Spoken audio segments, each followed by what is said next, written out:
This conference will now be recorded.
How you doing, Melissa?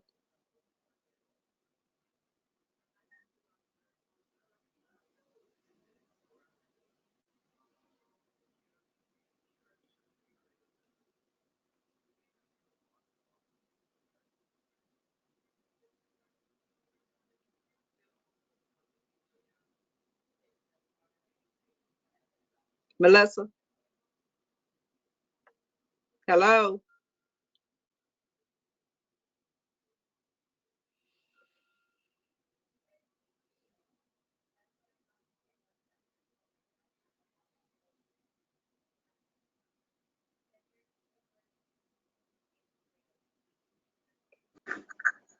Hey, Mrs. Little, this is Lauren. I can hear Oh, you, but I think thank you, Melissa Lauren. might not have her sound on yet, maybe.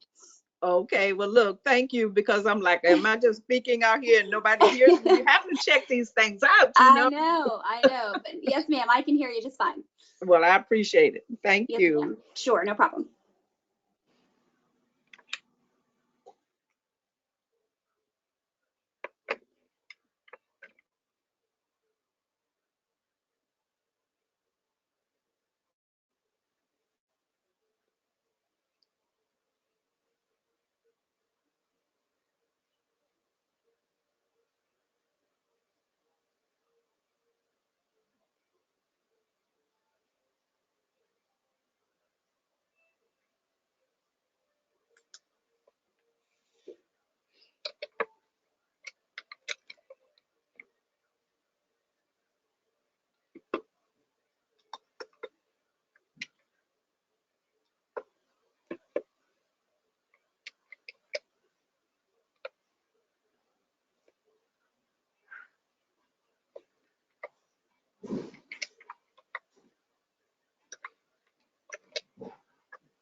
Oh, Miss Little.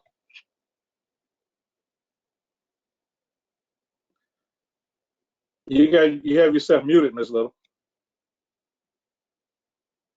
Look, somebody else did that. It There you just go. I came got you now. muted. Thank you. Good. Wonderful. All Under right. board, if I may, under board comment, I would like to ask the board to appoint Mr. Drury and Mr. Andrew White to the CRWD board, the Crater Regional Workforce Board, because they need Mr. Drury's turn, of course, is gone, so I need to put someone there in his place. But I think Mr. Okay. Drury, being Mr. White is going to join him, is will do the job too. We can have as many as Oh, we want.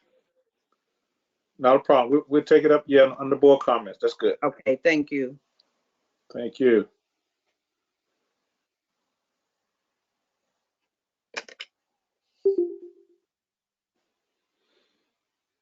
Hi, Miss Rollins.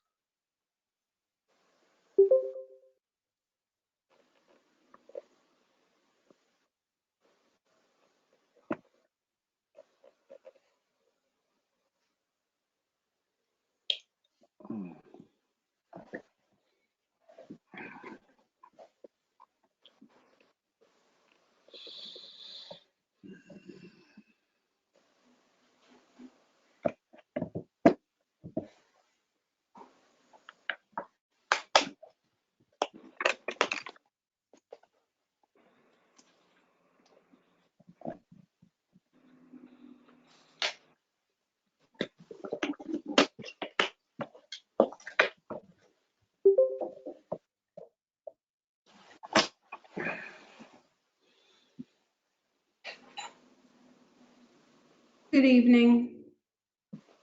Good evening. Good evening. How you doing? Well, how are you?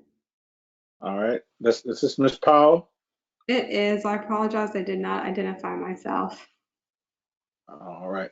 Kind of recognize the voice. Nice to have you with us tonight. Glad to be here.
That's the mute button, right?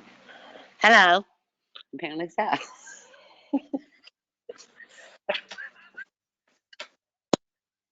Oh,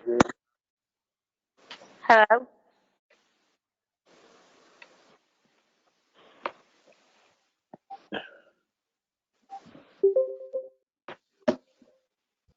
have Mr. Drew here.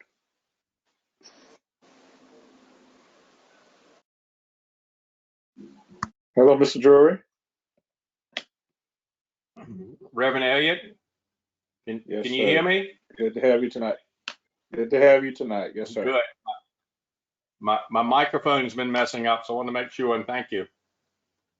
Yeah, you sound good now. We got you waiting for Mr. Calhoun or Mr. Holmes. I'm not sure if he's going to come on tonight or not. You look mighty dapper. I don't have my video on because I'm still sitting here in dirty farm clothes. Hey, farmers are so important to the world. Let us see how you're looking now. That'll be great.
Good evening. This is Tim Calhoun.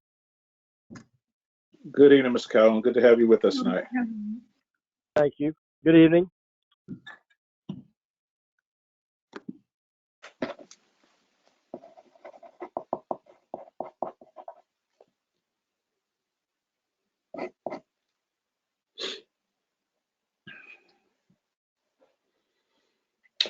Good evening, ladies and gentlemen. I call to order now the Surrey County Board of Supervisors visual meeting on this date of September the 24th, 2020. And at this time, I'm going to ask our legal representative to give us our opening statement in regards to our virtual meeting. Ms. Powell.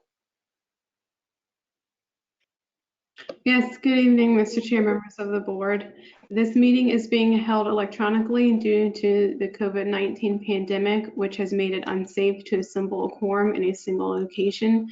This meeting is convening by GoToMeetings as posted on the county's website. Thank you.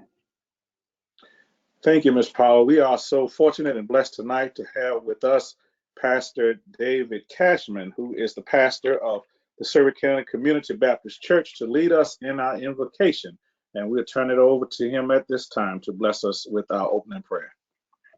Thank you. I appreciate the opportunity to pray for you. The Bible says that we're to pray for those that have the rule over us, and we appreciate what you're doing and look forward to God using you. So let's pray, bow our heads for a word of prayer. Father, we do come to you in Jesus' name, just thanking you for your goodness to us. Your word says that the fear of the Lord is the beginning of knowledge. And so I pray, God, that we first of all acknowledge you and your goodness to us and your wisdom that comes with it. I ask you to bless each board member and others that might be a part of this. I pray, God, that you would give them unusual clarity in the things that they're going to be discussing. I pray, Lord, that you will bless them in an unusual way for their servants. You said the greatest among us should be servants.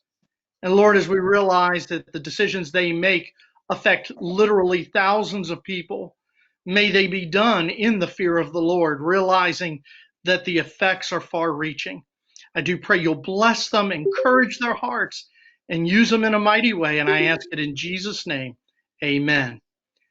Thank you for your time. Amen. Amen. Thank you, Pastor Cashman, for the fervent invocation. Amen. At this time, we will have a moment of silence.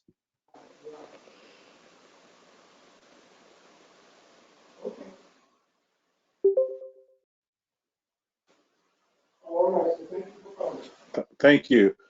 We're going to ask now if Mr. Calhoun, if you're there, if you would lead us in our Pledge of Allegiance. Thank you, sir.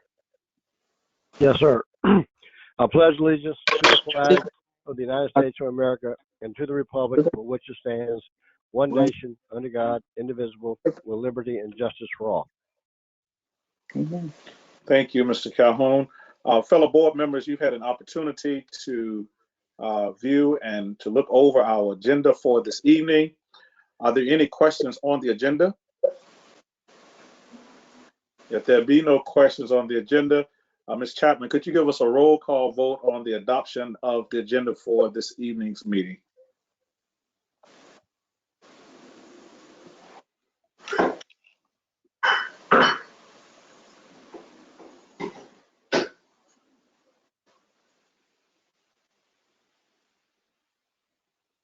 Ms. Chapman, are you there?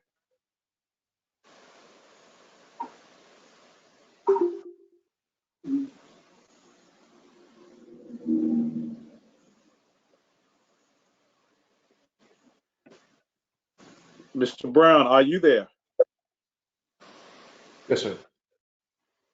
Could you, Ms. Chapman is very important to us tonight. Can we see what's going on with her? Yes, sir. We'll do it. Thank you, sir.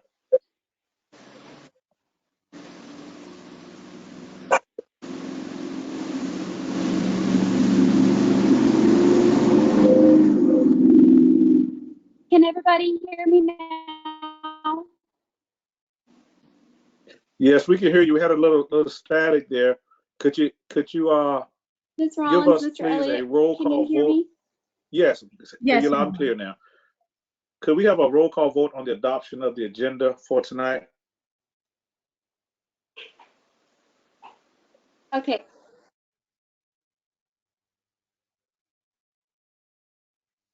Yes, sir. Apologies. Having some technical difficulties, I guess.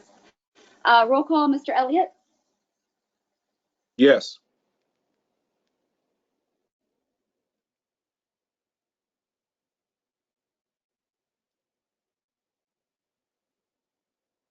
Mr. Elliott, can you hear me? I can hear you, Ms. Chapman. Yes. Ms. Rollins, can you hear me?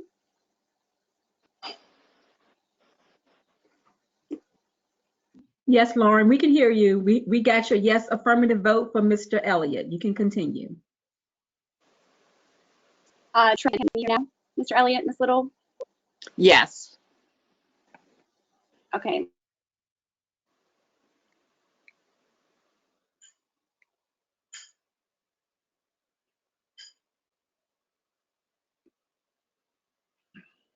May I assist Ms. Chapman, Mr. Elliott, to? Yes, Okay. Ms. Rawls, I was getting ready to suggest that until she can get up to us, could you take the roll call vote for us on the adoption of the agenda? Absolutely. Mr. Jury, Yes. Mr. Calhoun, Yes. and Mr. Holmes, who is absent, I believe. That concludes our roll call vote, Mr. Chairman. Thank you. Motion is carried. Yes, Mr. Holmes will be out again tonight on sick leave. Amen. We come now to our first item of business for tonight. It is new business involving Resolution 2020-18, Virginia Resource Authority, Fall Pool 2020, our bond financing update. I believe we have Mr. Lux on the line tonight to lead us in discussion pertaining to the revision and recommendation for our adoption of a particular resolution. So at this time, we're going to ask Mr. Lux if he would come in and lead this discussion. Yes, sir, Mr. Chairman. If you can hear me, hopefully you can. But it's nice to see you virtually as always. We look forward to some point here in the near future seeing you in person, but we obviously appreciate being here in this virtual setting. So again, Kyle Laux with Davenport. And I am going to just in a moment here share my computer screen and walk you through a relatively brief presentation. And this presentation is really a continuation of the discussions we've been having here over the course of the last probably 45 to 60 days in terms of an ability to refinance and rework some of our existing debt of the county, and at the same time take care of some needed dollars for new projects. And we refer to that as refinancing and new money. So, Mr. Chairman, if you can see the screen, hopefully that's working okay. Yes, sir. We'll walk through Thank you, sir. We'll walk through just a couple pages here. And I should also note that I believe on the phone or on the computer is Mr. George Scruggs as the county's bond counsel, as if the board is inclined to move forward with this financing program this evening, there's a resolution that will need to be adopted, and any questions on the legal side of things, Mr. Scruggs and others can handle. But for the moment here, I'll give you an overview. Again, we've kind of been working on this with you, and we appreciate it over the course of the last, since early August. We've got our two purposes here: one, to refinance existing debt, and second, to take care of new money, obviously up to the board's discretion in terms of what exactly is done there, really on either of these, meaning refinancing or new money. So we'll talk you through that. And again, just as a reminder, we'll be using the Virginia Resources Authority's pooled financing program, something that Surry County and many of your friends and neighbors across the state have used successfully over multiple years, long-standing program, and it's really run that way. Our timing deadline and the reason for our meeting tonight that's maybe a little bit off cycle is that in order to participate in the VRA program this fall, which will really occur over the next 30 days, we as a county need to take formal action to approve that resolution that I mentioned and get that documentation to them tomorrow. So again, we are having, under a little bit of a time crunch here, but all within the schedule that we've talked about previously, and VRA certainly is aware of. On page number 2 here, just again, a reminder, we know many of you watch the markets and the newspapers, et cetera, but just a visual for you in terms of how favorable interest rates really are. They are at or about historically low levels, meaning they're about as low as we've seen them ever. We'll talk about what that looks like and means for our cash flows as a county, both from a refinancing standpoint and also for the new money. But I just think you see here visually that we are, again, at or near all-time lows in terms of borrowing. Page number 3 just shows you the same thing, a little bit different view on a taxable basis. Our borrowings will have a combination of the two, just by virtue of the way the tax code tells us we have to do things. But in either situation, meaning tax exempt or taxable, the interest rates are as favorable, again, as we've seen them in modern history. So on page number 4, again, the refinancing candidate, as we've called it, this is our existing 2014 C loan that was done through the same VRA program. We'll basically be refinancing and reworking that debt through the same program it's already in. The existing interest rate on that loan is about a 4.68. The ultimate interest rate through the VRA program will be set when they sell their bonds, which is in about a month. But right now, we estimate that to be in the low 2% range. So if we're right now paying about 4.68, maybe round that up in your head, call that 4.7, we would expect we'd be well into the 2s when all is said and done. Again, subject to market movements over the course of the next month. Importantly, as we talk about this refinancing, we're not talking about extending any final maturities. We're going to keep the same final maturity, that being in fiscal year 2035. It's November of calendar year 34. That's fiscal year 35. But we're not talking about extending any final maturities. We'll keep the same term, bring the rate down, and also carve out some cash flow as we think about taking care of CIP needs, as well as the rest of the budget. I think page 5 just summarizes some more of that as it relates to the refinancing. Again, we're not extending the final maturity. We are hopefully, again, if markets behave, taking that interest rate down a fairly significant amount. I think the third bullet point here, and this is something we talked about last time, the cash flow that's going to be freed up by virtue of this refinancing equates to about 1 penny on the real estate tax rate. So what we're really doing here is keeping the same final maturity, bringing the rate down, but also taking some pressure off of the budget and thus off of the tax rate and the taxpayers over the next several years as you think about incorporating some of these needed capital projects. Again, we've talked about the fall 2014, or excuse me, the fall VRA program. I'll talk about our schedule and then we'll circle back to the new money because I think that's a discussion we'll want to have in a little bit more detail, but just real quickly in terms of schedule, with your blessing and approval of the resolution this evening, we could get our various documents over to VRA for tomorrow. That gets them what they need from our perspective, meaning from the county. And they then plan to be in the marketplace on October 8th, and that's the date that the interest rates are ultimately locked in. So we're about a month away from the rates being locked in. Then November 18th is when the financing closes.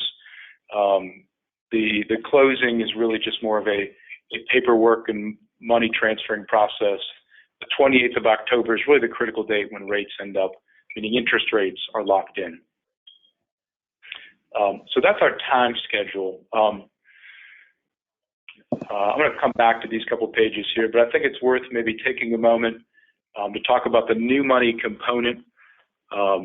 We've applied for up to $10 million in new money borrowing for a variety of projects. As we understand it, it's largely anchored by our need for a new emergency radio system, and we know there's other miscellaneous things out there. And what I will say here, Mr. Chairman, is that the ultimate amount that Surrey County borrows for new money is really a policy decision of you and the board. But I'll show you what this $10 million scenario looks like, and then I'll show you another scenario that I think may be appealing to you given the some conversations we understand. So again, planning estimates at this point. If we flip to this page, a lot of numbers, a lot of cash flows here. But basically, if we were to do that $10 million as it was originally contemplated, it would end up with the equivalent impact to the real estate tax rate of about 3 pennies. So that's what we're really talking about. And I think it may have been Mr. Drury, others asked about that at our last meeting in terms of what's the impact ultimately to the budget and to the tax rate. And the answer is, to the extent we do the full 10 million, which you don't have to do, that's a policy decision on your part, on your behalf, it is about 3 pennies on the real estate tax rate. We did run for your discussion and reference what it looked like if we did something lesser. We ran $6 million in lieu of the 10 million.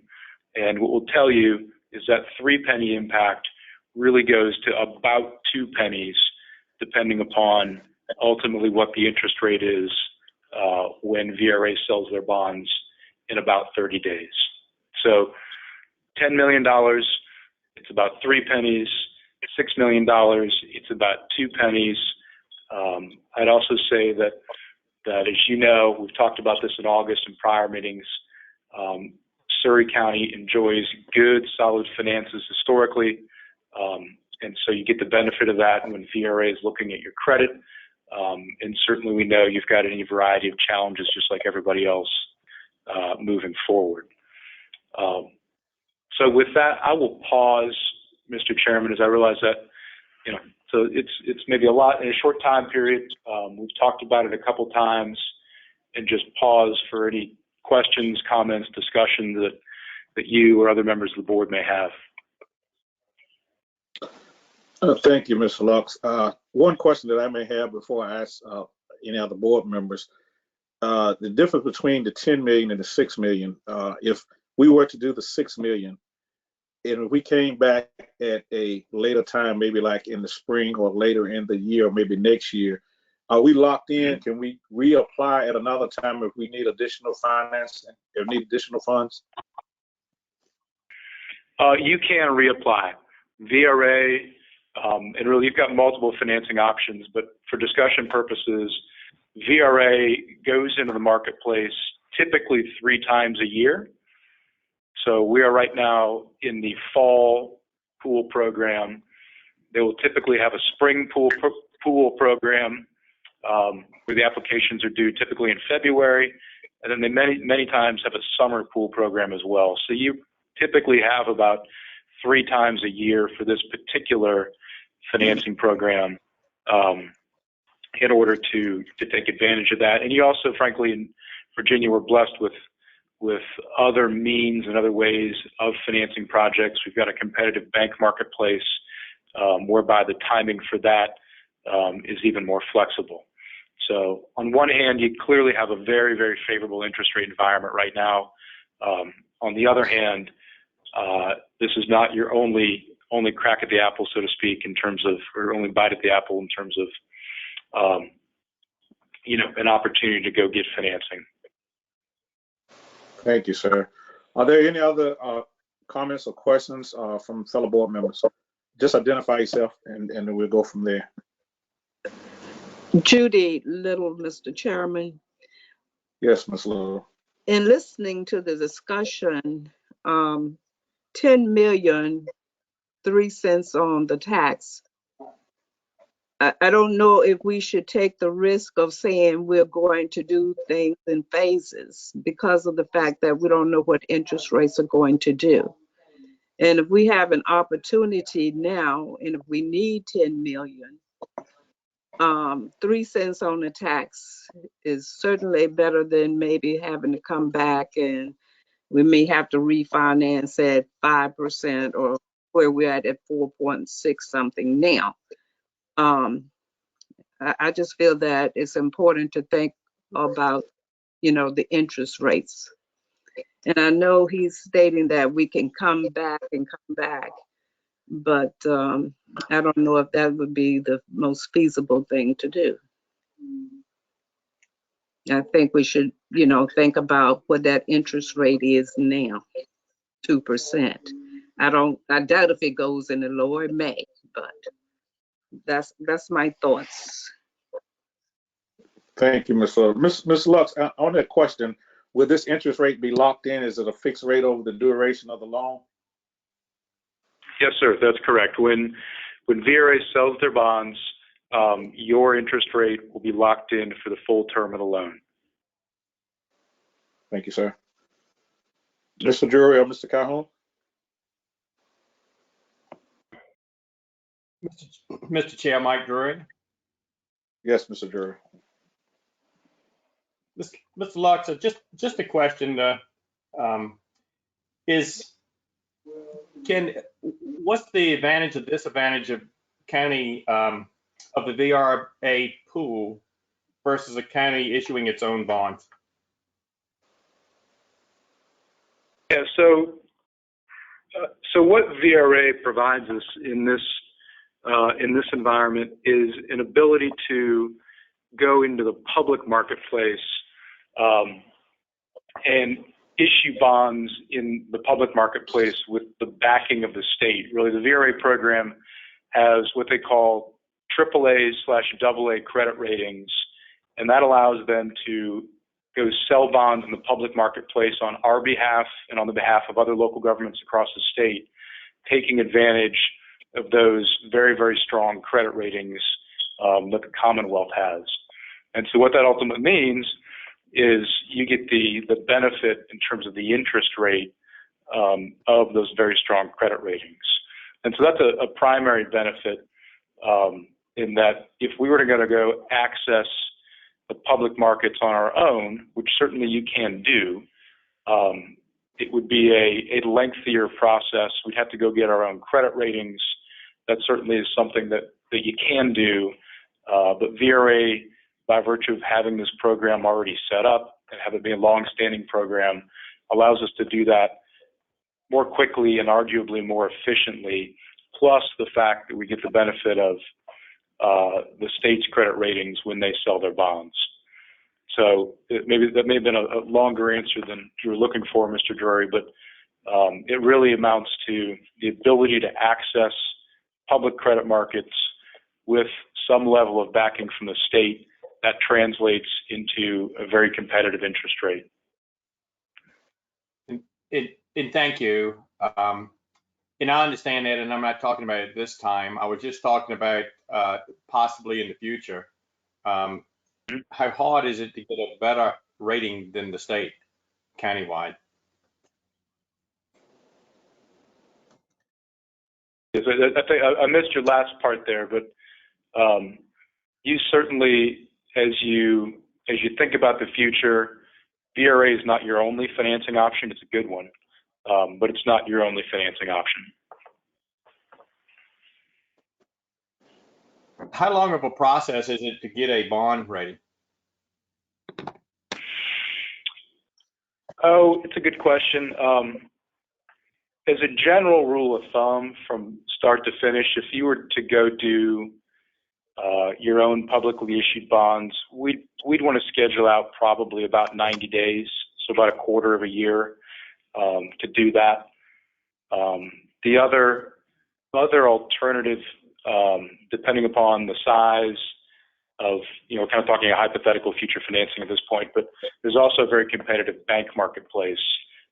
There's a little quicker, more streamlined, and frankly, a little less costly up front than selling bonds that are rated by a rating agency in the public credit markets. So from a timing perspective, what we typically think about is probably 60 to 90 days, depending upon ultimately how you wanted to finance the projects, whether through a bank loan, through your own financing, meaning in the public markets, something in that time range. And thank you. And the reason I'm asking this, I've seen other localities look at all three markets at the same time to see where they could get that best rate. And I know Surrey hasn't done that in the past, I don't think. And so that's the reason I was asking it. And I have seen them go out to to issue their own bonds when they feel like they could get a better rate than even VRA. And again, that's the reason I was asking. Just in general, to follow up with Ms. Little's comment, I'm more conservative on borrowing now, talking to citizens with COVID, not sure where we're going to be.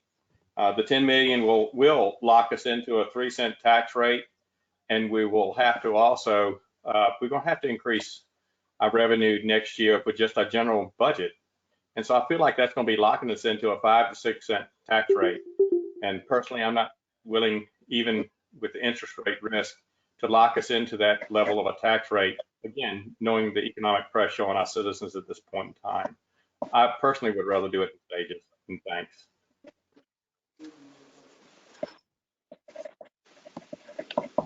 Thank you, Mr. Drury. Mr. Calhoun, are there any questions from you, sir? No, sir. Thank you very much. Thank you, Mr. Calhoun. At this time, we have, don't have the gentleman's name, but bond counsel. Do you have any other presentation, Mr. Lux? No, sir. That's it. Again, we'd be happy to answer any questions. And Mr. George Scruggs is, I believe, on the line as your bond counsel. Yes. Yes, Mr. Scruggs. Thank you, sir. Do we have any presentations from Mr. Scruggs?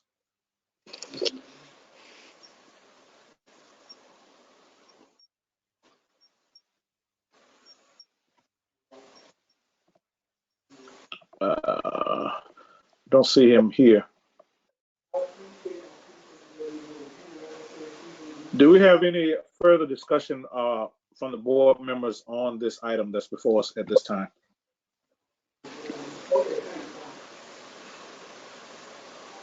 Mr. Chairman? Yeah, yes. While we may be waiting for Mr. Scruggs to chime in if he is on the call, I just want to share with the board that we do have the revised resolution for the board's consideration if the board does elect to do the $6 million borrowing as opposed to the $10 million borrowing. Just want to let you know that Mr. Scruggs did provide that revision on later this afternoon after discussion. Hello, can you hear me? Okay. Yes, Hello? sir. Yes, this Mr. Scruggs? Yes, I'm sorry. I was I thought I was off mute, but I'm off mute now. Yeah, this is George Scruggs with Kutak Rock, serving as bond counsel on this matter.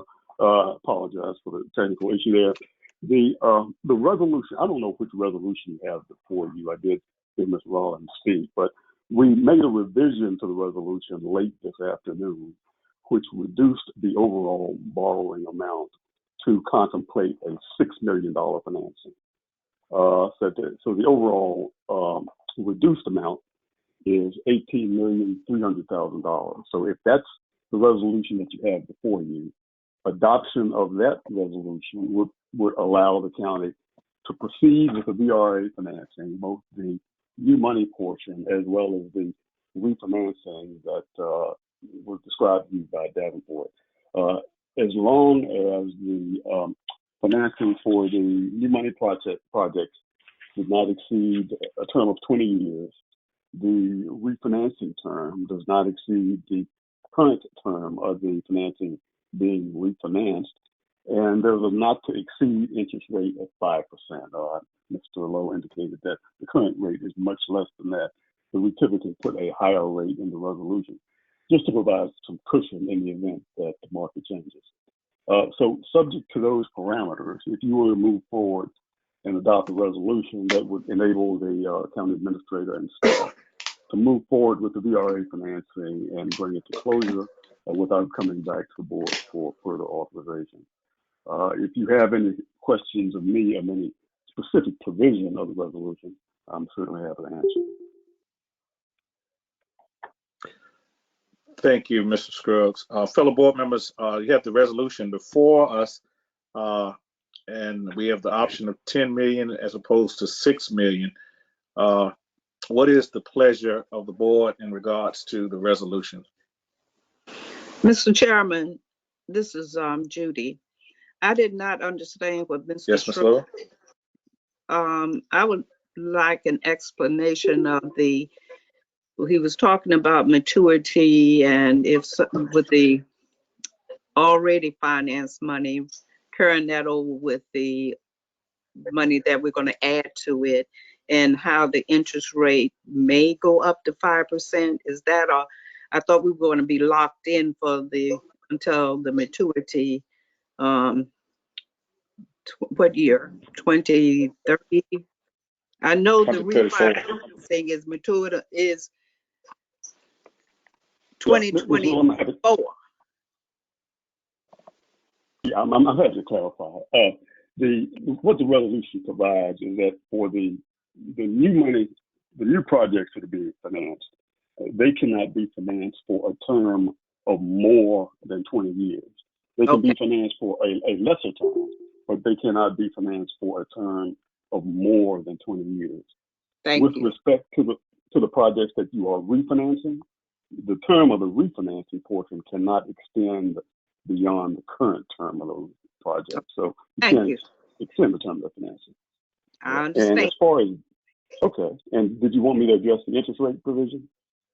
Yeah, it wasn't. You did say something about 5%. Is that stating that if we go longer, we would be then at a 5%, or if we didn't meet that maturity or that payoff date? I didn't understand. No, that has nothing to do with the actual rate, as Mr. Lowe described to you. When VRA prices its bonds, it will lock the county in at whatever the rate happens to be at that time, and I think now it's around in the 2% range or so. The interest rate parameter in the resolution just basically gives the county the ability to move forward with the financing in the event the market changes and interest rates rise. So if interest rates were to rise, you could still move forward with the transaction as long as the rate did not exceed 5%. So right now, the expectation is the rate would be considerably lower than 5%. But if for some reason there were market movement and the interest rate environment changed, you could still proceed as long as the rate didn't exceed 5%. And if for some reason the financing were to achieve a rate above 5%, this matter would have to be brought back to the board for reconsideration. Okay, thank you. But we don't think that's going to happen, right? Not before we I can't. Yeah, I don't have a crystal ball. I'll defer to Kyle on that. I understand. It's a good question.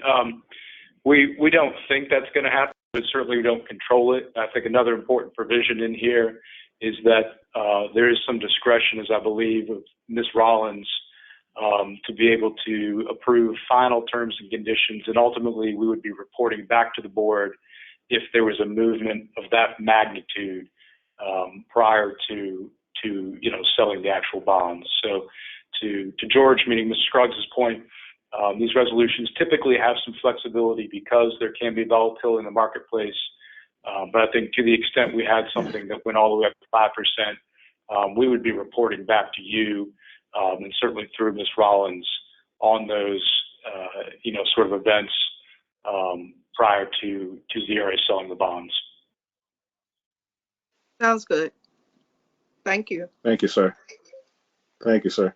Fellow board members, we have the issue at hand that we need to address to continue to move the county forward, the capital improvement projects. I know we're dealing with the emergency services and as well as some of our buildings in the county. So at this time, the chair will entertain a motion on this resolution 2020-18 VRA Fall Pool 20 bond financing update. Mr. Chair, this is Tim Calhoun. Can you hear me? Yes, sir. Mr. Chair, I'd like to make a motion to approve the resolution of 2020-18 to be amended to provide up to an $18 million with proceeds to refinance the 2014 bond and the new funding for fiscal year 2021 in the amount of not to exceed the $6 million.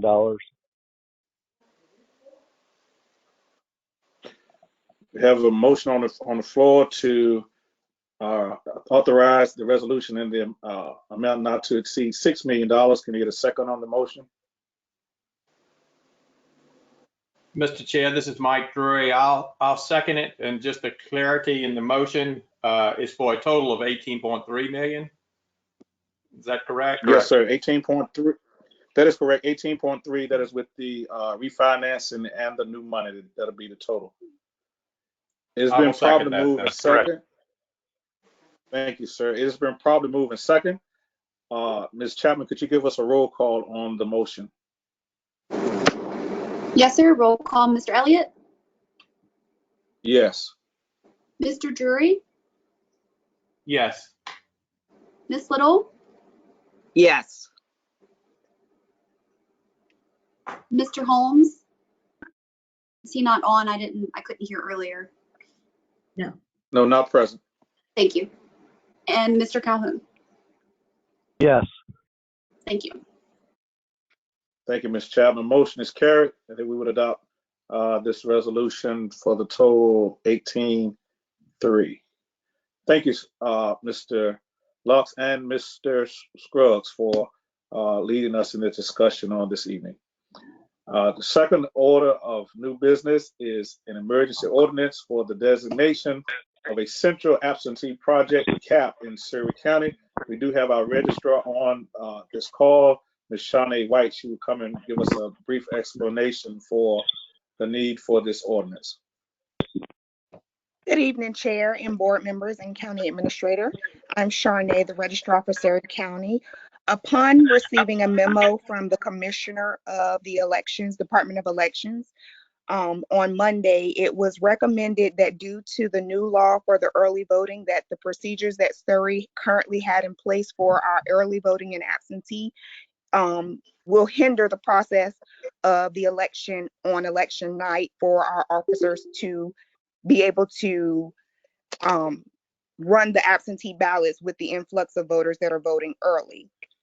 So in the memo, it was recommended that I send you all the communication to get an emergency ordinance to open up a CAP precinct in my office, which stands for Central Absentee Precinct, which voters will be allowed to early vote on the machine in my office, and we would require to have officers of elect to work for election day at that CAP precinct to open any of the vote by mail or any votes that were sealed prior to us opening this CAP for election counting. Thank you, Ms. White, for your presentation. Board members, are there any questions of Ms. White in regards to the emergency ordinance? Mr. Chair, this is Tim Calhoun. I just have a quick question. Ms. White, Yes, sir. If a CAPS machine or if the machine is in your office and any resident comes in to vote, will there be someone other than yourself present to put the ballots in the machine, or is it just, would that be just you? Is there another representative outside of, I guess, the registrar's office? So for early voting, the people will cast their own ballot as they do at the precinct. So by law, it's not required for that purpose to have multiple party representation when it's in my office due to us being nonpartisan. But for sealing to open unsealed ballots, they do have to have that representation there, and we have to notify both parties on what days and what times if we were to do that early, and they are allowed to have observers on election day. But for in-person voting where the voters will come in and cast their own ballot, no, the law does not require it. Thank you, Ms. White. Are there any other questions, board members? If there be no other questions, the action required of us to adopt this ordinance, can we get a motion from the board? So moved, Mr. Chairman. Judy Little. We have a motion on the floor for the adoption of the emergency ordinance, the Central Absentee Precinct. Could I get a second? Second, Mr. Second. Chair, Mike Drury. It has been properly moved and second. Could we get a roll call vote from Ms. Chapman? Yes, sir. Roll call, Mr. Elliott. Yes. Mr. Drury, Yes. Ms. Little, Yes. Mr. Calhoun. Yes. Thank you. Motion is carried. At this time, we will have a presentation from staff in regards first to our roof update. I believe that we'll be led in this by our county administrator. Yes, good evening, Mr. Elliott, Vice Chairman Jury, members of the board, and the others assembled on the call this evening. We do have on the call for us tonight, Mr. Mike Resch. He's with Trimco. As you are aware, both the Surrey County Government Center and our circuit courthouse have experienced some leaks, and we wanted to make sure that we provide the board with a detailed presentation as to what those problems are and a recommendation from Trimco as to next steps in getting these facilities repaired.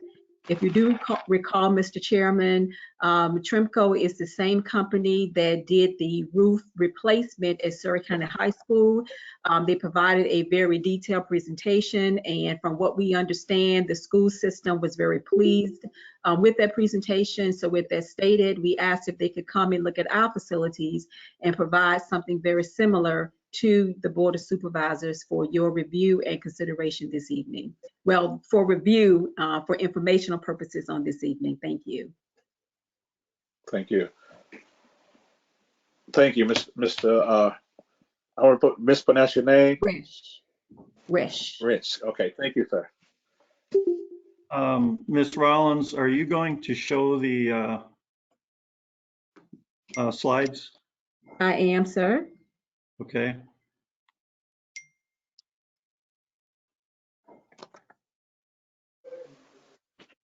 Okay. I am getting those as we speak.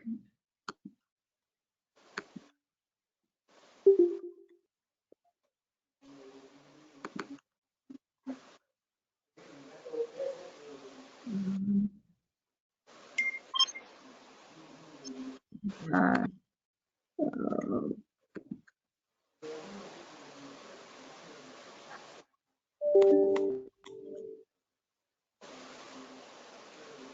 Okay.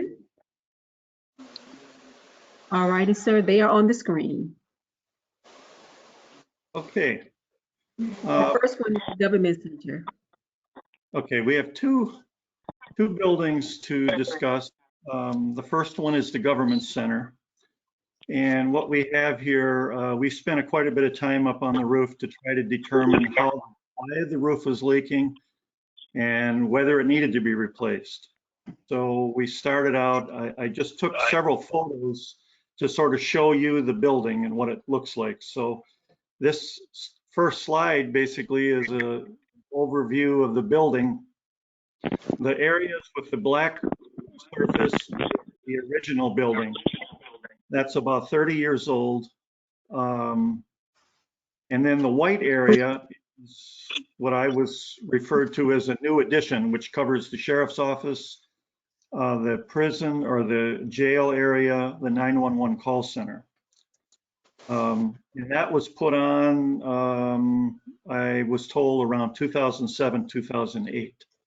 So that's much newer, but ironically, it has many more leaks than the other side. So I'll explain why in a little bit.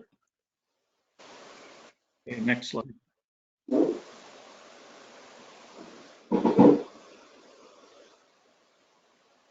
So here's just an overview of the roof. These next few slides are just sort of giving you a tour of the roof. The roof appears to be flat, but actually it has a slight tilt. Water drains very well on it. Does not hold a lot of water. Next slide. We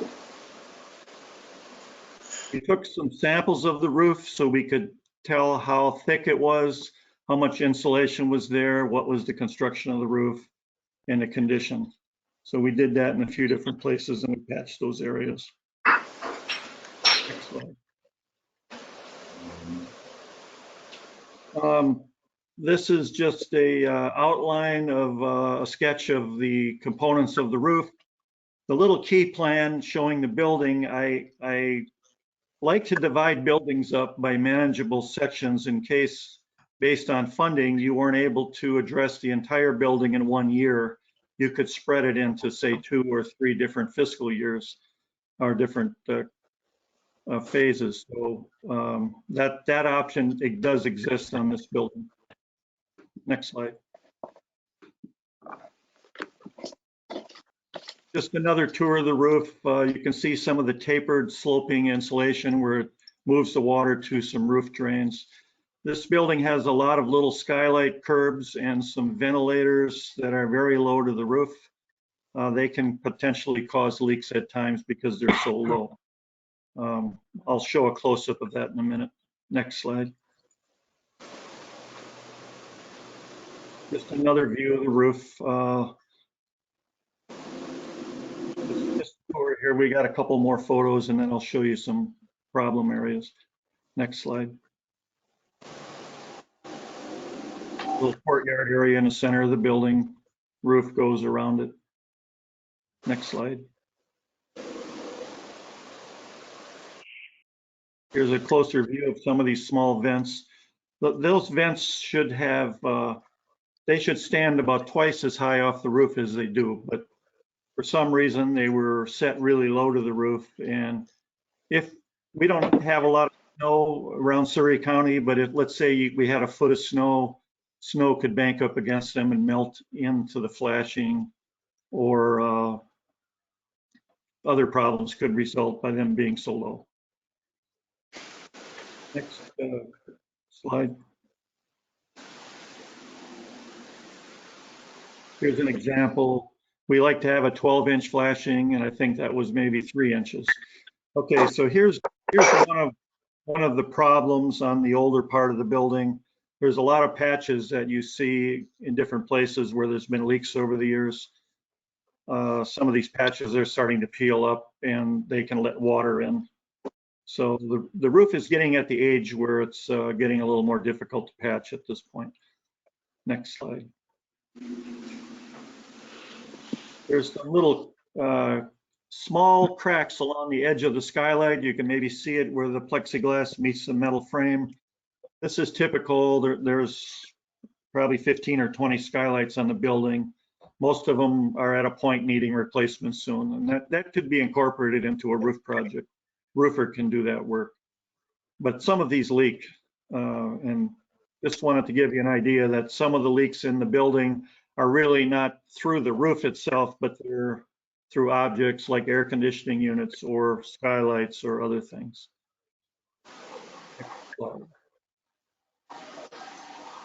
Just another skylight that has a huge crack in it. Sometimes when these things get old and brittle from the sun, if we get a hailstorm, storm, for example, or any type of impact, it can shatter or crack these. Okay, so the original building, which is about 3/4 of the square footage, is the black area is right. There's a little short wall and it separates the new addition. And now we have the white membrane, which is over the sheriff's office in the jail. Okay, next slide.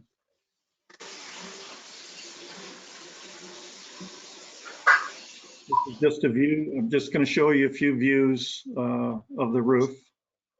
This roof also has a slight tilt to it. It slopes very well. It doesn't hold much water at all. It drains fairly quickly. Next slide.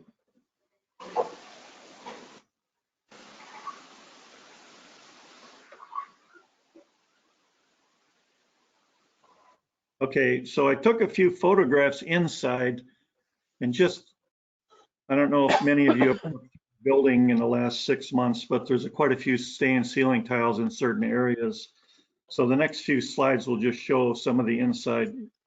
Now this is sort of the central building office area. There's 3 or 4 ladies that have an office right in a row. Each one of them has stained ceiling tiles. Next slide.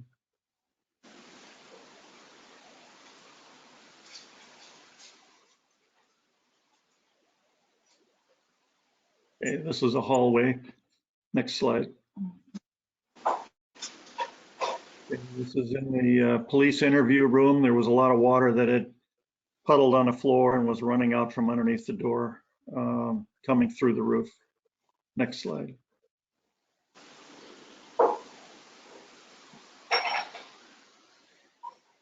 Same thing here. You get ceiling tiles bad, so you can see the damage under that white roof section.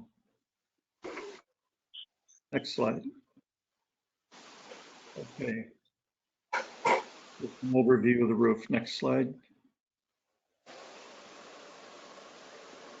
Okay, this map that we created shows you the primary leak areas. Without zooming in here, you can see the little clouds that are filled in. Those are the main sections of the roof that are leaking. So there is some large areas that are not having leaks, which is good. But the right hand, I would say, third of that drawing is the white roof area, which is the new addition, and it has many more leaks, as you can see, than the older side. And I'll tell you why that's leaking in a few minutes. Let's go to the next slide. Okay, so this red outline shows one area over the offices where the ladies work, sort of in the center of the building. When I first walked over the roof, it didn't look bad. I thought, how can this roof be leaking? But we found some very early signs of deterioration, and I'll show you a couple slides of that. What's interesting about this, the building was built in 07 or 08. The manufacturer went out of business in 08. The roof system was no longer on the market. Another company actually bought the line, but then they quit selling it in 2011. So there's really no warranty that you can go to at this point. Normally you would have a 20-year warranty. This roof's 12 years old, but everybody's gone. So there's really nowhere to go here. But this area here is over the sheriff's office. Normally, when a roof leaks, you look at the penetrations through the roof. Like there's two roof drains, those little black, dark colored circles in the center, and then you have an air conditioning unit to the right. So when we couldn't find any obvious holes or tears or defects, we came back on another day and we took a water hose and we took some plugs. We plugged those drains with some rubber plugs and we flooded this area of the roof and tried to make it leak. And it did not leak in this area through the roof. But when we put the hose up on the air conditioning unit, it leaked almost immediately. So this is an area where and I'll show you where it leaked in a second, but you do have maybe a dozen leaks here, and I would say probably 4 or 5 of them are not from the roof. They're from gaskets that are deteriorated or openings around some of these HVAC. This is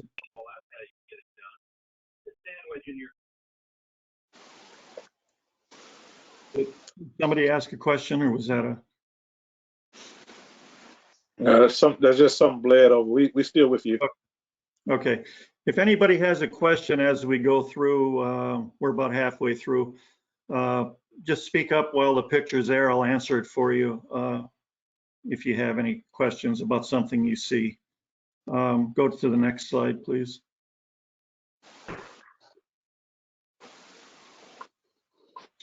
So again, the units don't have much flashing. That unit should be sitting up 12 to 18 inches off the roof, and it's maybe 2 and 3 inches off the roof. So the leaks are very close to this unit. And initially I thought, well, water is blowing in under the unit. And we put a hose, we had quite a bit of pressure. We were spraying water under there, and we actually blew out a lot of dirt and debris from underneath the unit, but it did not leak at all. So then we started moving up higher. So next slide, please.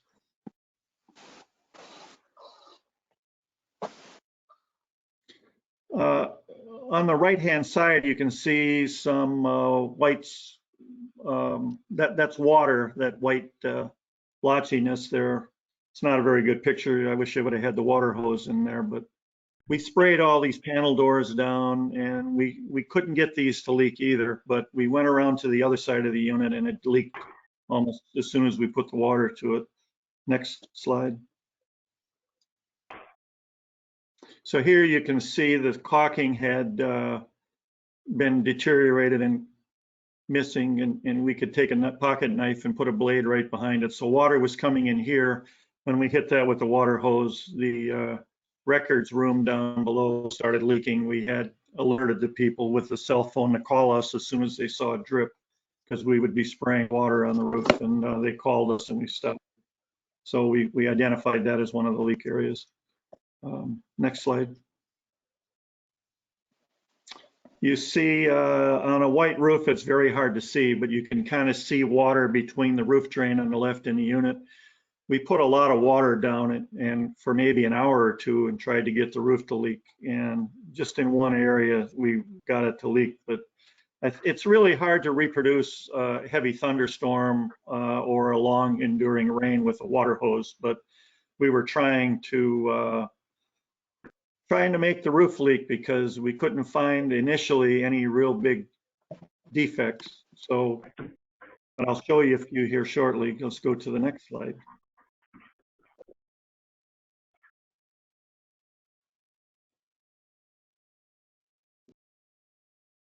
So this is the area over the sheriff's office where we had the drain plugged, and we put that puddle that was about 1 inch deep of water. We let that sit, went to lunch and came back. It's probably an hour and a half later, and it did not leak. That's the same unit that I showed you on the photo where the caulking was missing. So I think we found that leak. Okay, the next slide. Okay, the reason we had these marks here, this type of roof, this white membrane is, think of like laying carpet out, and you have to overlap the joints or butt them together. These pieces are about 5 feet wide, and they overlap and have a 2 inch hot air well connected. They use something like an industrial hair dryer, and they actually fuse and melt the pieces together on those long seams. And this is where the roof is having problems. These seams are starting to open up and split open. The two marks with the arrows are actually the building. If you ever walk around the parking lot side of that new addition, there's an eave or an overhang of the roof over the outside wall. And this happens to be where the wall is, where those marks are. And there was a window leaking down there. And we tried to figure out how that was getting in. And we found the problem. It's coming through the roof and then leaking right in at the windows. So I'll show you a picture of that in a second. Go to the next slide.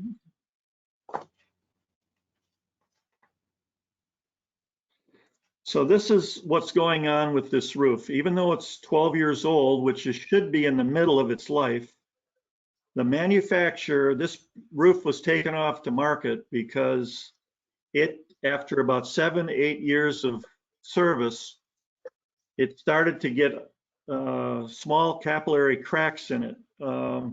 We walked over this area 3 or 4 times before one of our guys actually discovered it and happened to stumble onto it. Very difficult to see, but here we blew it up for this slide and you can see it. So you can imagine taking the back off of the cardboard backing off of a notebook, school notebook, and bending it about 20 times, and you create that crease or that stress crack. That's sort of like what this is. There's the rubber coating that seals, that's part of the roof, gets very fine fractures. And then when it rains for a length of time, like an all-day rain, the water that stays in contact with it, there's a fabric that's woven into the center of the roof, and it wicks it to the underside of the roof membrane, and then it can drip into the building. So this is just starting to occur here. I don't know how long the roof has been leaking, but I would say this has been started for about 1.5 years, maybe slowly, but it's starting to show up in several different places. So this is one of the problems. So next slide.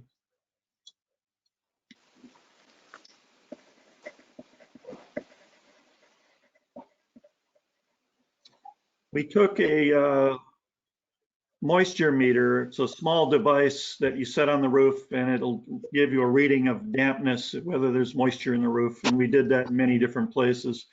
We found wet insulation in the roof. This one happened to be about 90%, which means you could actually squeeze the insulation out like a sponge. So we know that there's moisture trapped, and we're thinking that's, we have another device that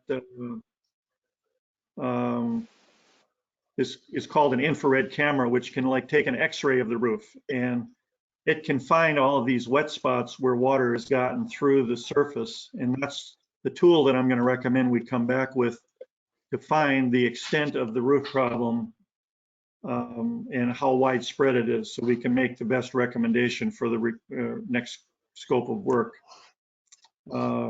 Next slide. Okay, that's all the photos I had of the government center. There's a few slides here that I put in from the Surrey County High School from a couple of years ago when we did the survey of that roof with the infrared camera. So you can imagine having a camera in front of you and looking through the roof and seeing the water in the roof. And you can see the image and outline of the wet insulation, and the camera has a laser pointer on it, and I can actually direct a second individual with a spray wand, and he can outline the wet area right on the roof surface with spray paint, and that's what this is here. This is a wet area. Go to the next slide, please.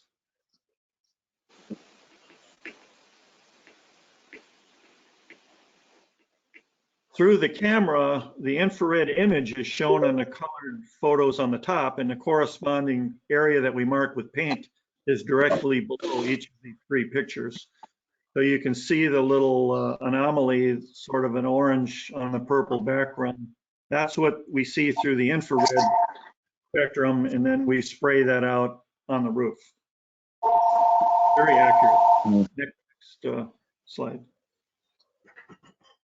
Here's just another area that we can sprayed out at the high school. Next area. Next slide. Okay, then at the end of the moisture survey, then we plot all of these red areas are where the roof was wet. And almost all of these at the high school corresponded to where they were having leaks. So by building code, if you were to try to put a roof on top of this or do something with a new roof system, unless you tore off the entire roof, you would have to cut out all of these wet areas and put new dry insulation and roofing in those spots. For instance, if you wanted to restore it and put a coating system on it, you would cut out the wet areas first, so the whole roof is sound and dry before you would put anything on top of it. So this mapping, this moisture mapping device using infrared does a very good job. And I think on the new edition, actually on the entire government center, I think we can use that to find the source of all of the leaks that you're having in that building. And that's the tool that we need to go back with and do a little bit deeper inspection. Next slide.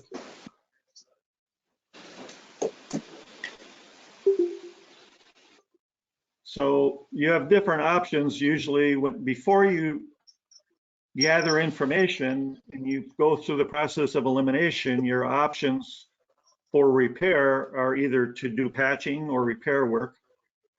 You can do a complete restoration by applying another membrane on top of the existing roof. The building code allows you to do that one time. You can only have two roof systems on a building. So that was actually what was done at the high school.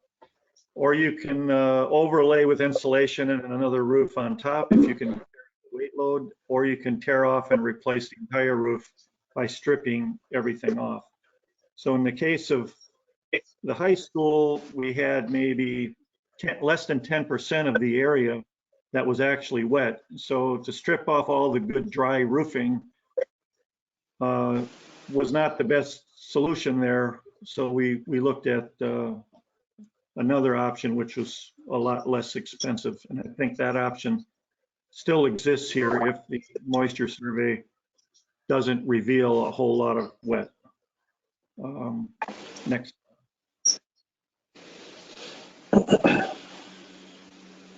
This is the building code language. When you have a roof that's water soaked, you have to remove it completely. You don't have any real option. If it's dry, then you can do other things to it, which are less expensive, and you can still get long-term warranties. You don't have to tear the roof off completely to get a long-term warranty. Next slide. So I'm going to say right now the repair mode is not an option any longer. We're going to be looking at one of these other three based on the results of the moisture survey. There's just too many of these little fractures that are occurring in different places. The labor and material it would take to try to find them all. And I don't even know for sure if we can buy the material that roof was, being that the manufacturer's gone. But I'm going to say repairs are off the table at this point. Next slide, please. So I was asked a couple weeks ago for a worst case scenario budget. So I used a 20-year warranty as a benchmark for any option that you were to go with, minimum 20 years, labor and material warranty.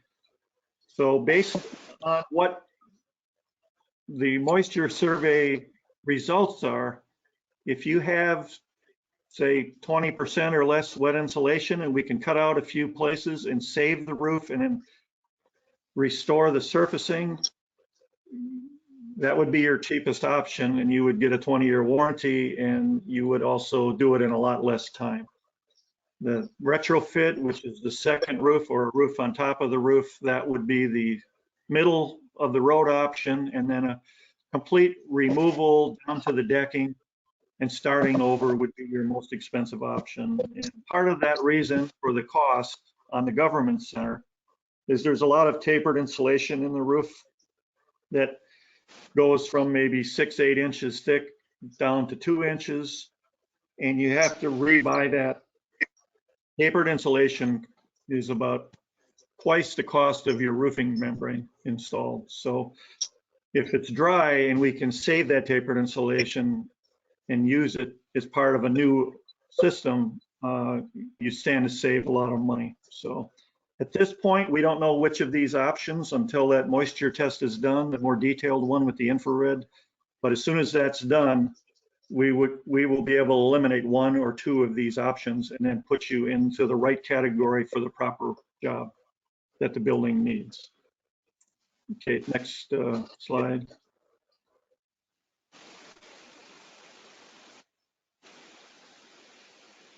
This is just, I think I had emailed this out previously. This has the same cost spreadsheet on the bottom for the options. It's just a photo of the building.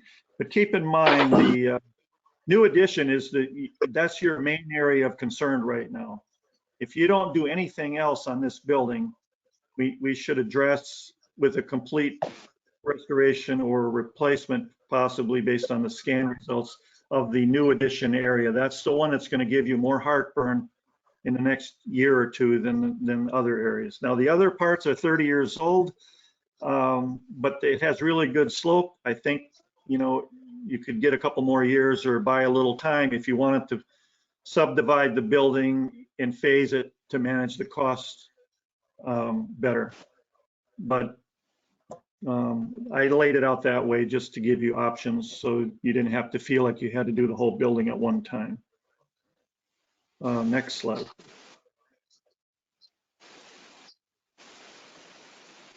These are just roof restoration, which is what Surrey County did at the high school. It's very, very popular if the moisture survey comes back with a little wetness in the roof. And these are just some, this was references of school districts. We have worked in cities and counties as well, but I just put these on there because restoration may be a new term to you, but it is something that's an option that is available at this point. Okay, next slide. Okay, so that's the end of that. So my recommendation is to do the moisture survey so we know how much wet insulation is in that building, and if there's a lot, we need to replace it.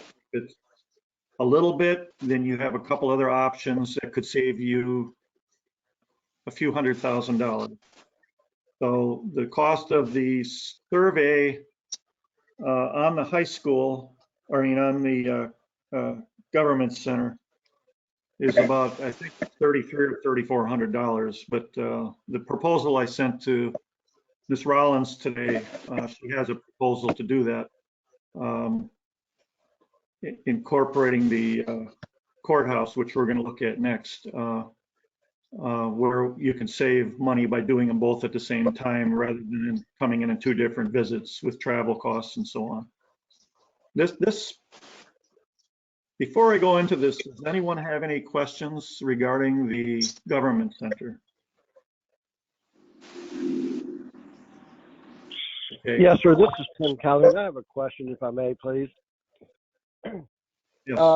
Yes, Mr. Calhoun. I'm sorry. How old is the roof over the county building? Over the original part? Yes. Yes, sir. Well, I was told by Ricky Woodard, who helped me get up on the roof, that it was about 30 years old. But I haven't looked at any prints or, looked for a cornerstone with a date on it or anything, but that's what he told me. So that would have put it around 1990. 91. 1991. 91. Is that one? Right, yes. Okay. All right. All right. And then, if I may ask, how about the sheriff's portion? Okay, addition? that portion was, I was told by Ricky about 2007, 2008. Is that accurate? Does anybody know? Yeah, that's about accurate, yes. Okay, so that was done as an addition, a new addition. So that would only put it at about 12 years old, maybe 13. And that, why would it, the warranty, I'm sure it's got a 20-year warranty. Why would you go after the 20-year warranty and have them repair it? the manufacturer went out of business about a year or two after your building was built. They're no longer here to go after. That roof system is no longer, it hasn't been on the market as a roof system. It's taken off, I think, in 2011 or 12. So about 3 or 4 years after you built the building. So all the players that you would normally go after are gone. So I understand. I missed that. I'm sorry. yeah.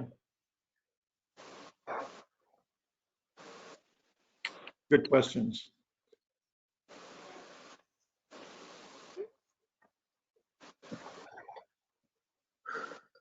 Can we move on to the next building? Anybody else have a question? Okay. I don't have as good a photo overview shot. Google Earth didn't give me I tried to go closer and it got blurry and blurry. So this is the clerk of courts or the courthouse, it is called. As you look down on it, you see those 3 rectangles that have, oh, go back one. The 3 gray outlined rectangles, there's a small one on top and then the 2. Those are, when I first looked at it from the ground, I thought it was slate, but it's actually terracotta tile shingles, and they are cut to the shape of slate. Terracotta, of course, is like your clay pots, your clay flower pot type material, or Spanish tile roofs. You've probably seen some of those, that type of material. Okay, next slide. This building, of course, is much smaller. This is about 8,500 square feet. The government center is about 52,000 square feet, so it's about 4 times, excuse me, about 6 times larger. My photo got cut off here a little bit. This is the front of the building. Just to the left of the columns, there's a vertical white line. That's a downspout that goes up to the roof that carries water through a wall opening. There's one on either side of those steps, and those are the 2 worst leaks in the building. And those can be fixed, I think, fairly inexpensively, and I'll show you some pictures in a minute. Next slide, please. Okay, this is just an overview, a few pictures showing the roof. You have these what looks like slate, but it's the terracotta tile shingle. You have this little sloping shingled area, and then there's a flat top, and then you have the bottom valley area where all the water runs through, and you see the drains down the middle. Next slide.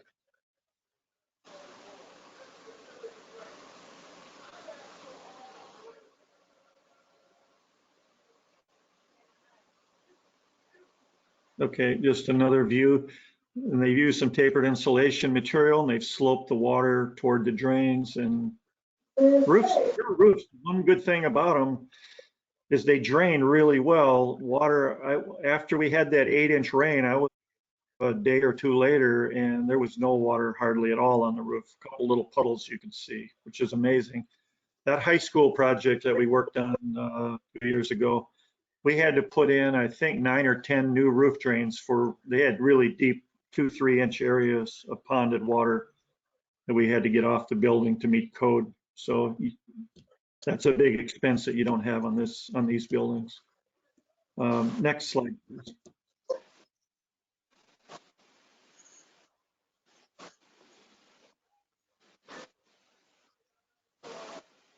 Okay, this is that downspout I was talking about. to the left of the front entrance, there's a matching one on the other side as well. That there's a little collection box we call a conductor head. It's maybe a foot wide by a foot deep, and that's where the opening in the wall drain dumps water into. And it's when these things get stopped up with leaves or they pull apart from the wall, water can get into the wall cavity. And what's happening when you go in the building on the second floor, the plasters and the paint is peeling and popping off the outside on the wall, on the back of that wall. And it's run down to the floor, and there's big areas of carpet that have been pulled back that have gotten wet. So maybe some of you might have been up there and seen that. But, these can be addressed by getting a contractor out here with a boom truck or a man lift and pulling that off the wall and resealing it and reattaching it. Apparently, when they did the new roof, it looks like about the same age as the sheriff's office area. So it may have been done around the same time. I'm not sure. They did not put new downspouts up. I don't know why they would do a complete new roof and then leave the old downspouts up, but they did. So that's part of the problem here. They didn't address those at that time. Okay, next slide.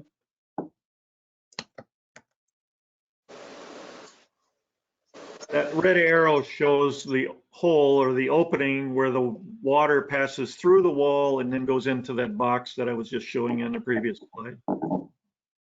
It comes out the bottom of this architectural featured edge here. Next slide. Excuse me, sir. I have one question.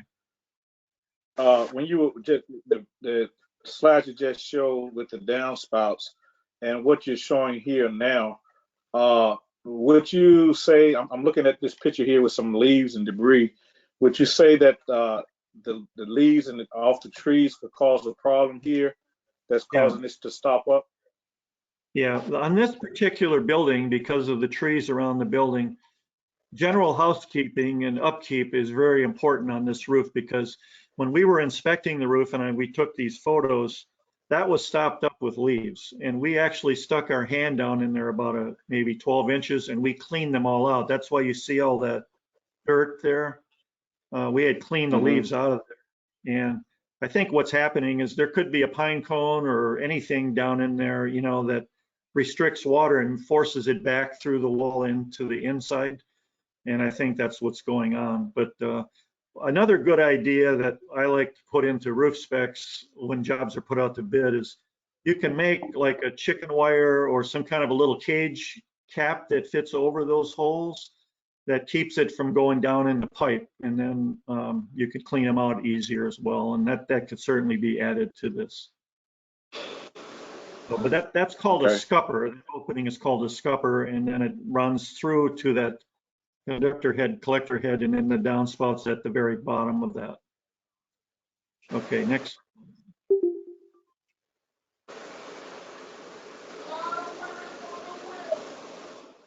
Okay, on the back side of the wall goes up. This is a little scupper opening where the water comes out.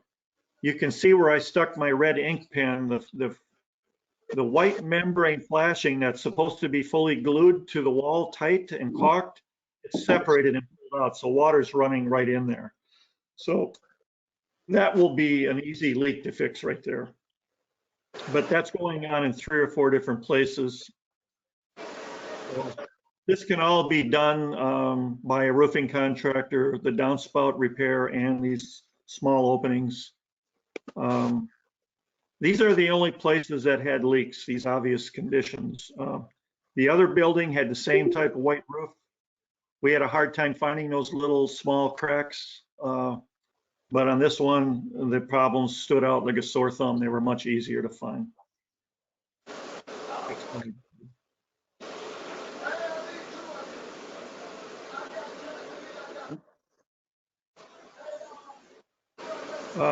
This was another part of the old building that was never addressed when they did the roof renovation. That little ledge is called a lintel. It's got a sheet metal tin covering on it that's rusting real bad. It's gotten dirty because of all the tree algae and so on. But eventually, there are joints every 6-8 feet in that metal, and those joints crack open and the caulking and sealant fail. That can leak and cause water to run into your walls as well. And down the road, when you have a project to upgrade the roof on this building, that is something that should be picked up on as part of the project. Right now, I would repair any of these joints that are obvious and open, but I didn't see too many of them. It doesn't look like it's taking in much water, but it's starting to rust, and it maybe could use some rust paint on it in some areas.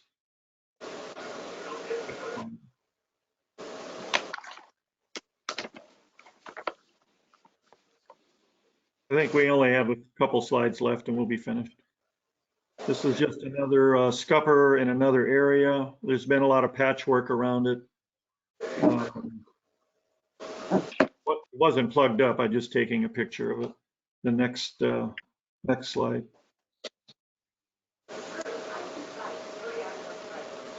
Here's an example of leaves that accumulate. You can see how water can carry them into these drain openings and close them off. So that needs to be, Ricky may have already cleaned them up. I'm not sure. He was with me when I took the pictures. Okay, next slide.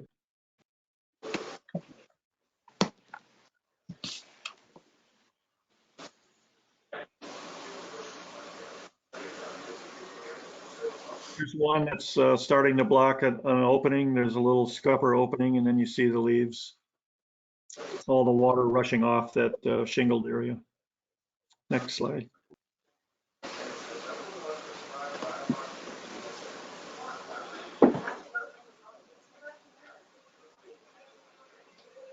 See some of the leaves and debris starting to build up around some of the roof drains. So it's just housekeeping, just upkeep.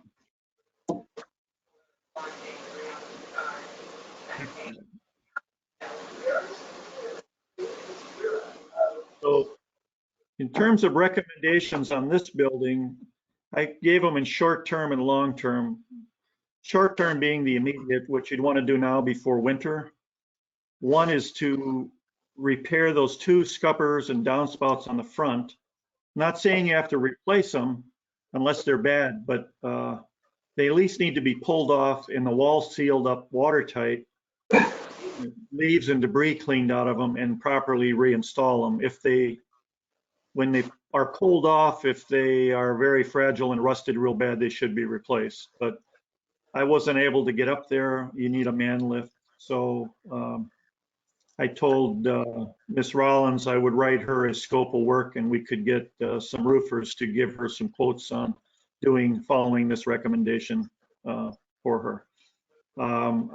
I do recommend that when we do the moisture survey on the government center that we go over and do this building, because I believe it's the exact same type of roof.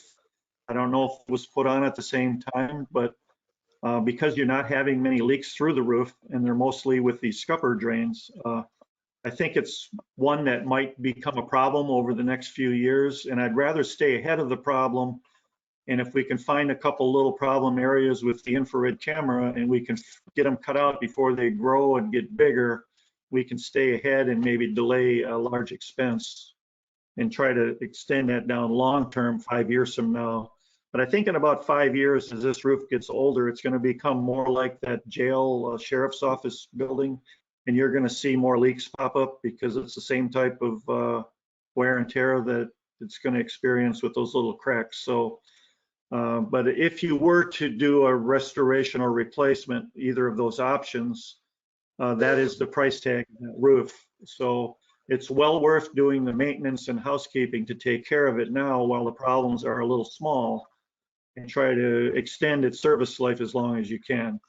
But I think it's good to have a long range view of the building, and that's your worst case scenario. If you weren't to do anything and you were to let it go, it would eventually grow to a problem of that size.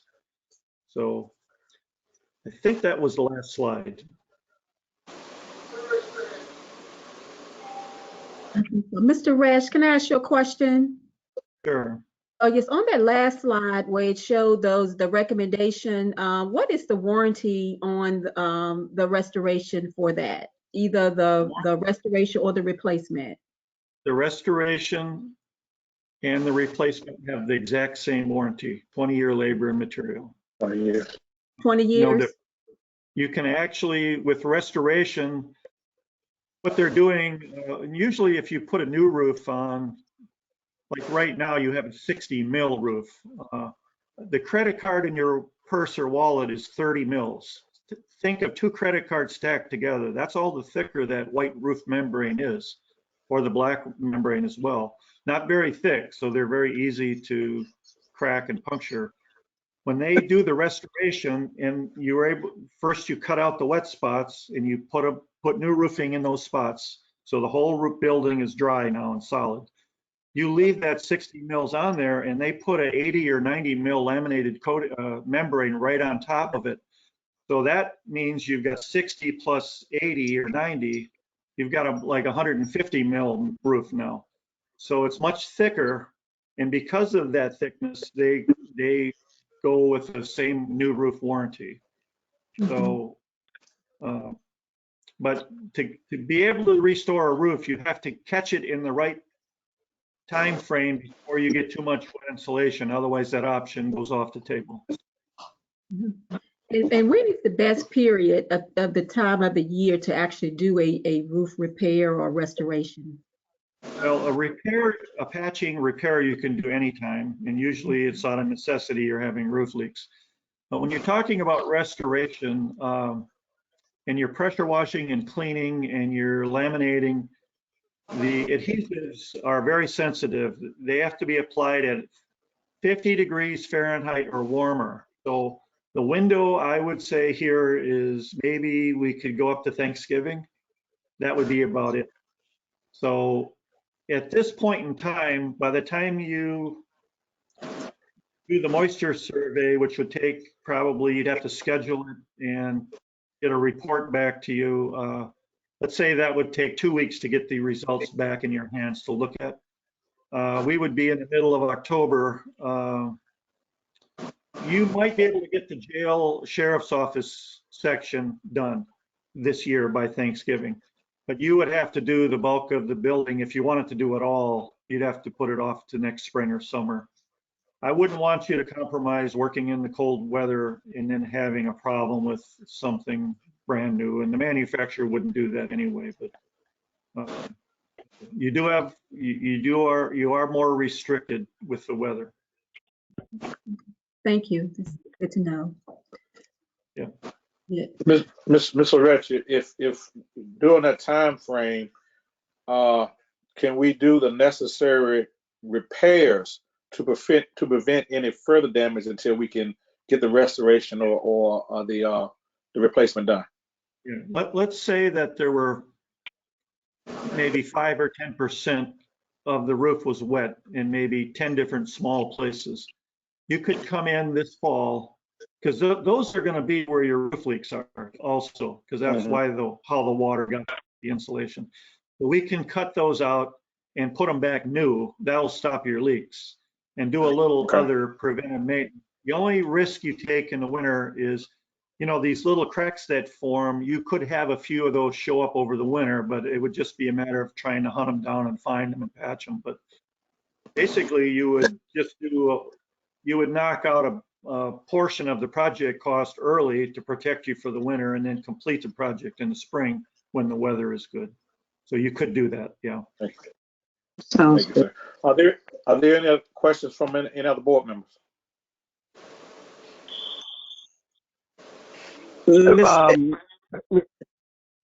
Go ahead, Ms. Little. Ms. Little, go ahead. Okay, first I would just like to say thanks to our county administrator and the board for investigating. I think that Tremco has done a great job. I feel very confident in what I have just seen about the roofs, and I feel that we definitely need to put a plan into play because it's really deteriorating the rest of the building, downside as well as upside, if we don't do some of these things that we have just been told need to be done. Thank you. Thank you, Ms. Little. Mr. Calhoun? Yes, sir. Thank you. Sir, I'd like to ask the same question regarding the courthouse. How old is that roof? And did the same manufacturer install that roof that went out of business? It looks to be the same material. The way I found the name of the manufacturer was one of the vent pipe boots had the name stamped on it. So I was able to pick up that. There are so many white and black membranes that there's probably 20 different manufacturers. So you have to look for like a stenciled code number, or in this case, I found the actual name, J.P. Stevens was the name. So I was able to go online and research that, and I called 2 or 3 roofers who did a lot of J.P. Stevens roofing. They were certified contractors for them. And I was able to discover, you know, when the product was taken off the market, what kind of problems they had. And it was able to help me analyze the roof. So it was very helpful. So when I was on the courthouse, I did not see any stenciled names. I can only say that it looks the same to me. But we can go back and look closer, but I believe it's going to be the same. I don't know if that roof renovation at the courthouse work was done around 2007, 2008. So the architect might have done both projects together, maybe, or it may be even the same roofer did them or the same general contractor. But to me, they look the same. I don't see any difference in them. But there may be a possibility that is a different contractor that may be still in business that should come back and warranty his work. That is a possibility because I am not 100% sure of the name. So that is a possibility. If you have any records in the government center of that renovation that we can look at, we can get that information. There should be a specification or some kind of a reference to the roofing model number on the plans, and we might be able to find that. Mr. Chair, I kind of recommend that undertaking be done just to see if we could save this expense of repair or replacement. One thing I want to add, sir. Mr. Calhoun, is because the scuppers, those 2 downspouts in the front with those collector heads that are leaking bad, because they were never replaced as part of the roof, they won't be covered by the warranty. But the other things like the pulled away flashing where my red pen was in and some of the other defects on the roof, they should be covered. But those downspouts were never addressed as part of the job, so that nobody's going to cover those. And the housekeeping and the leaf cleanup, they're going to say that's owner maintenance, so they won't cover that either. So I think the fourth, maybe $3 of the $4,000 you would probably have to pay for anyway on the immediate repairs. But it's a good thing because if it avoids the replacement cost and you can put that long-term expense onto the manufacturer, that's where you want to go. So it's still worth researching. Yes, sir. Thank you very much. Yep, you're welcome. Thank you, Mr. Kyle. Mr. Drury, you have any input? No, I'm fine, and thank you, Mr. Ish. I saw your presentation for the schools, and I really appreciate your presentation this evening. Thank you. Yeah, and I'm sorry I was late by about 4 or 5 minutes. I had terrible connection problems, but it's no problem. I'm glad I was able to get on. Again, thank you, Mr. Resch. I guess the immediate action is that's needed is the moisture survey on both buildings and also to check on the company that put the roof in at the circuit court to see if we can get them under warranty. Thank you, sir, for that presentation. And also, we do know that we're dealing with an issue of owner maintenance on the courthouse, dealing with the leaves and the trees and things of that nature. So we will be addressing that as well. Thank you so much, sir.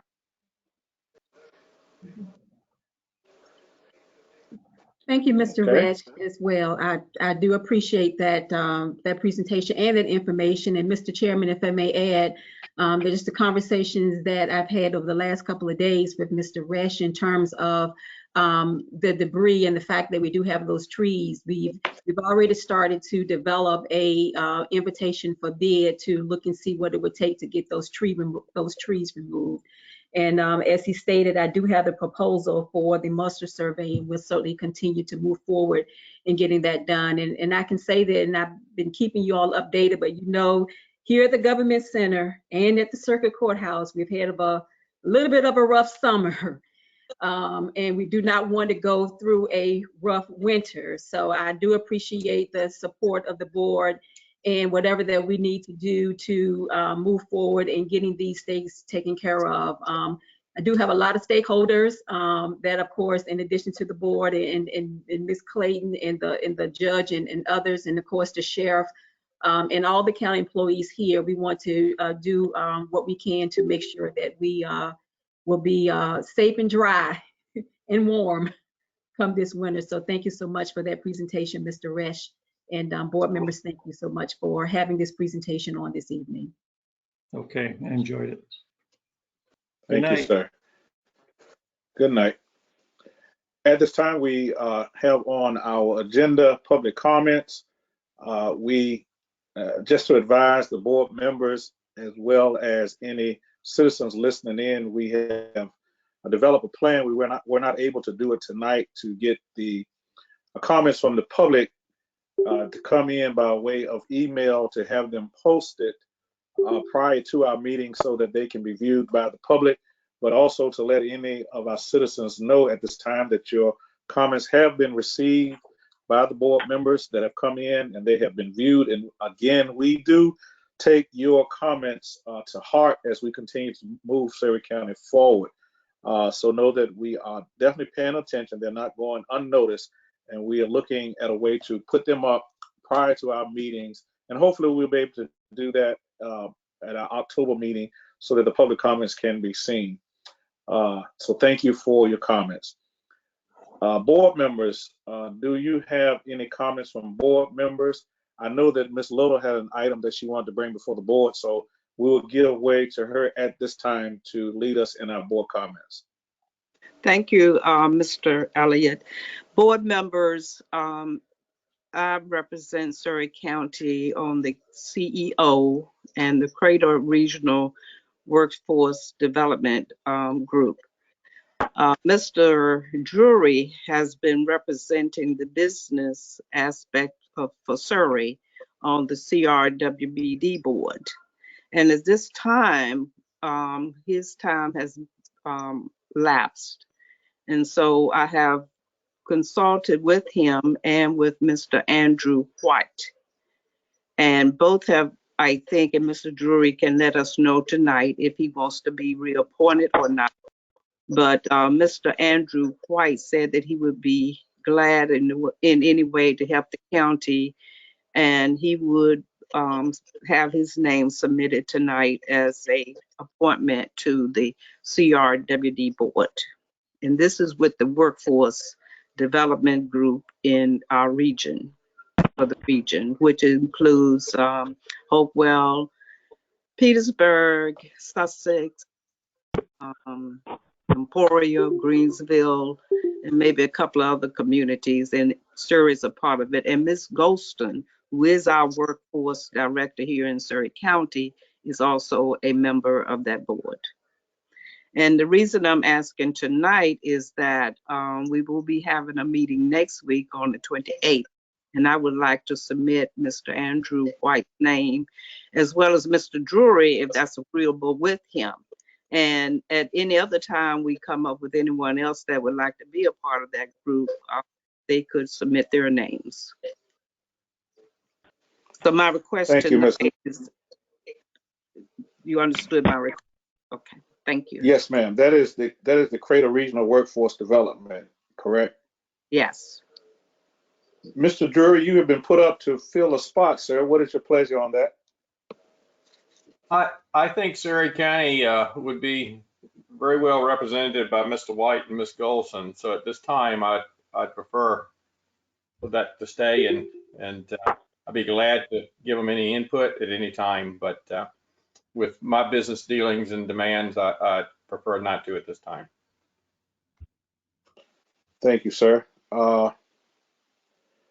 So Ms. Little, do we need a motion to include Mr. White on this board so you can take it forward? Is that what you're requesting tonight? That's what I'm requesting tonight. And I will make the motion. I will move that we would appoint Mr. Andrew White to the Cradle Regional Workforce Development Board to represent Surrey County.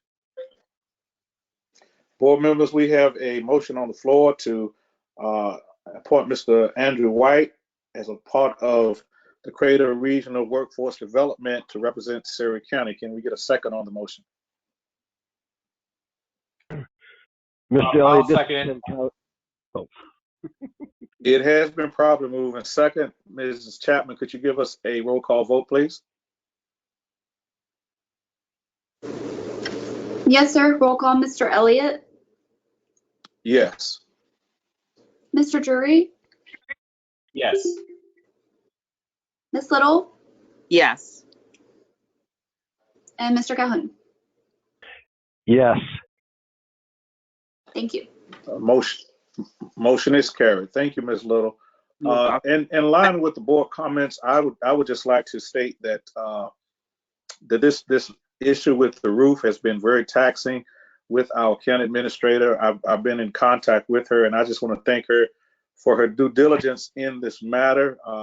This is an item that we'll be looking forward to being able to handle with the new money that we're borrowing, so the citizens will know that we're not just borrowing money to stock up in surplus, but it's actual deeds that need to be done for the county. So I want to applaud her on a job well done with that, and I know that she's going to continue to make sure that Surrey County get the best bang for our buck with the roofing project that's ahead. So I just want to say kudos to her, and thank you for all the effort that you put into that. Any other board members, if you have any comments, please feel free to do so at this time.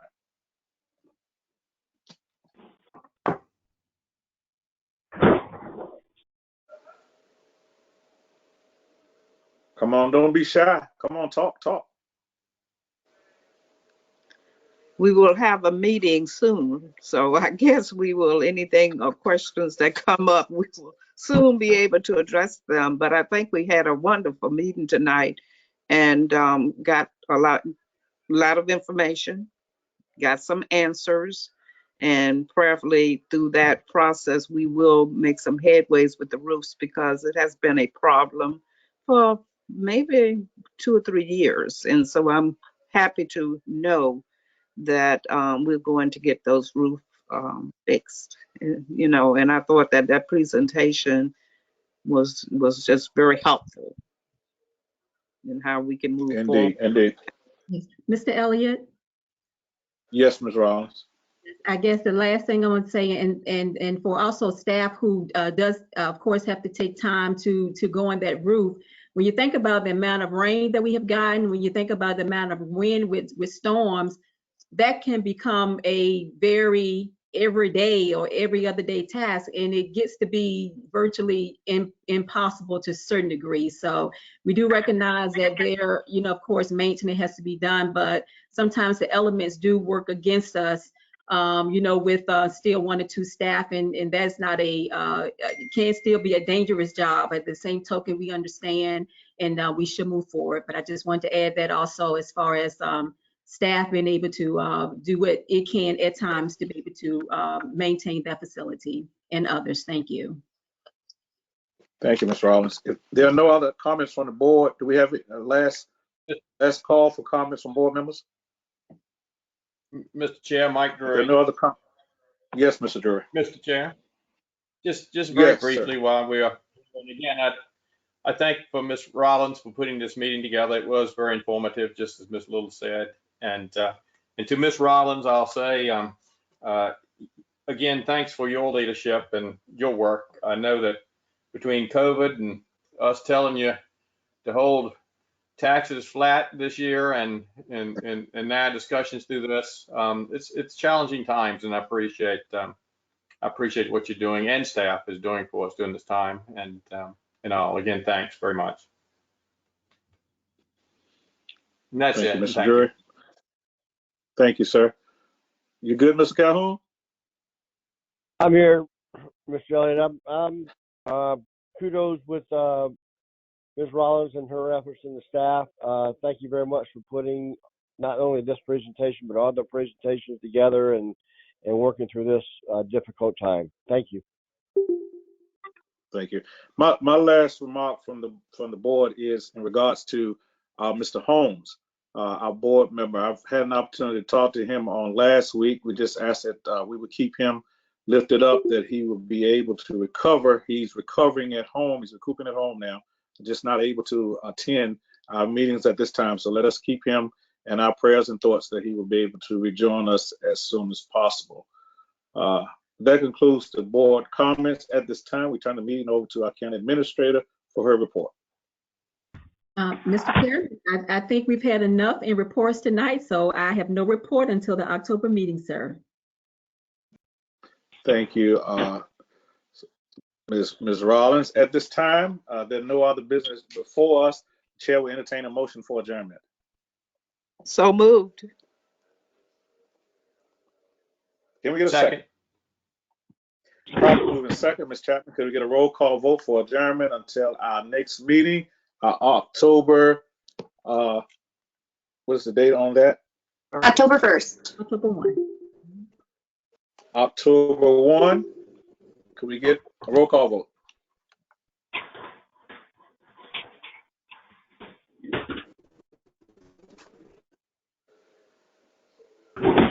Yes, sir. Roll call, Mr. Elliott. Yes. Yes. Michael She Drury. seemed like she went out Okay, again. roll call vote for Mr. Elliott. Mr. Drury. Yes. Yes. Ms. Little. Yes. And Mr. Calhoun. This is Tim. Oh, I'm sorry. This is Tim Calhoun. I lost connection. Just redialed in. Is this a motion to end the meeting? Yes, Mr. Yes, sir. Yes, I sir. just need to do a roll call vote. Yes, please. Yes. Meeting is adjourned until our October 1st meeting. God bless you guys and stay safe. Know that COVID is out here and is real. Protect yourself. See you on October 1st. Thank you. Good night. Good night. Good night. Good night.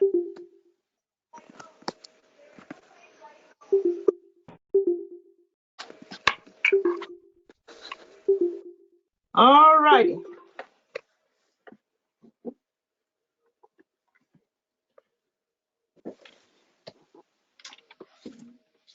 Yeah.